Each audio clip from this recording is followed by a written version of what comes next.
மர்மோளே என்னதே சொல்லுங்க. மர்மோளே குழம்பு வச்சிட்டியா? ஆமத்தே குழம்பு வச்சுட்டேன், இப்பதான் இறக்கி வச்சேன் தே. சரி சீக்கிரம் சோத்த போட்டு கொண்டு அப்போ.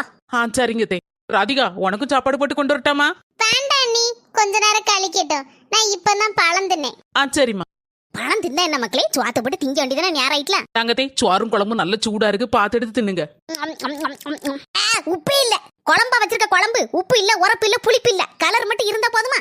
செக்க செவேன்னு கலர் பொடியை கலக்கி விட்டுட்டியா? எத்தே உப்புலாம் கரெக்டா இருந்த மாதிரி தான் தான் இருந்து. அப்போ நான் போய் சொல்லுதானா? எம்மா கொஞ்சம் உப்பு குறைய இருந்தா கொஞ்சோண்டு போட்டு தின்னா, இதுல என்ன பிரச்சனை உனக்கு? அம்மாடி ஏன் சொல்ல மாட்டா? இதுவும் சொல்லுவ, நீ எதுக்கு மேலையும் சொல்லுவ? உங்க அண்ணி கறிக்கு நீ வரைஞ்சு கட்டிட்டு வாரியா?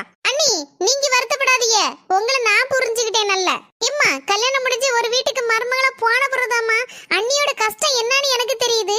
ஆனா உன உடனே குறை சொல்லாதம்மா, நீனும் ஒரு மருமகளா இருந்துதான் மாமியாரா மாறி இருக்க, உனக்கு அந்த கஷ்டம் புரியும், புரிஞ்சு நடந்துக்கோ.